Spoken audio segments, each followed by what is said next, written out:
Evaluate this integral by making a substitution. Because see, this is a really hard antiderivative. How in the world are we going to do the antiderivative? You can't do the antiderivative of two functions multiplied, and we don't want to take this to the 43rd power. That would be wacko to FOIL that out 43 times. How in the world are we going to do the antiderivative of that? Well, substitution. And the trick is, do you see how this is one power higher than that? That's often the way we do a substitution. We let u be the higher power. Anyway, they're telling us what u is on this one. I'm going to take the derivative du dx, the derivative. Remember, derivative's been a long time. Bring the 6 down, subtract 1 from the power, and that part just goes to 0. And then now let's multiply both sides by the dx just to cancel that out. And so we have du alone is 6x to the 5th dx. You see that? All right, so where are we at? Well, this part right here, that's u. So that's u to the 43rd, isn't it?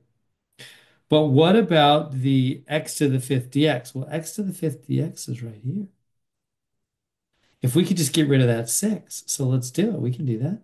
Multiply by 1/6 on this side and 1/6 on that side, and it cancels.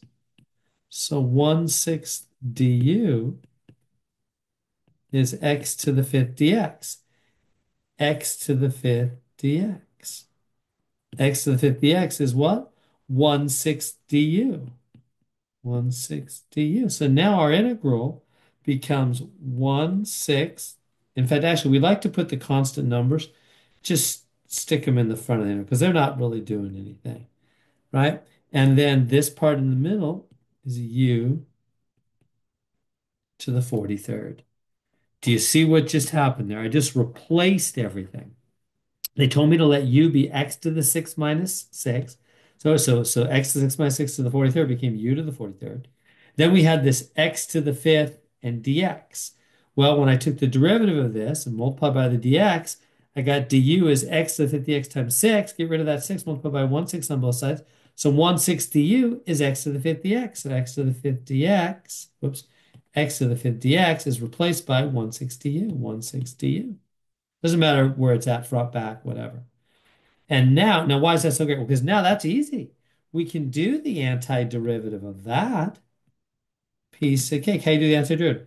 You take that u and you add 1 to the power. You know how to do antiderivative. You add 1 to the power and put 1 over that there. Now the 1/6 is still sitting there, right? And numbers in the front. Well, if you left it in here, same thing, whatever. It doesn't matter.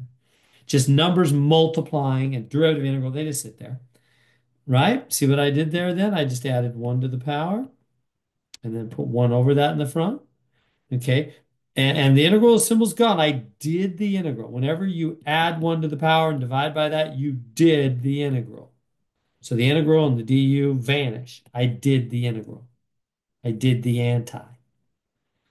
Okay. So what? Well, we got to go back to the original letter. The original letter was u. So I'm sorry, it was x, right? From the beginning, this problem was about x, dx. So let's change this bit. So we got 1/6 times 1 over 44. And then u to the 44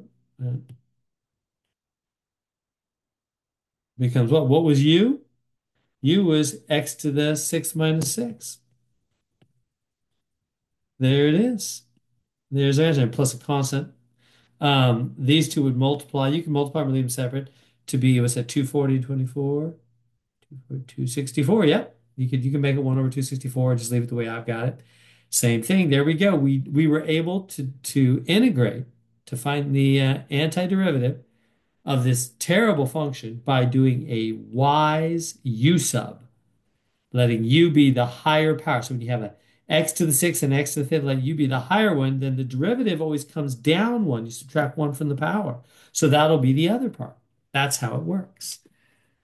All right, there we go.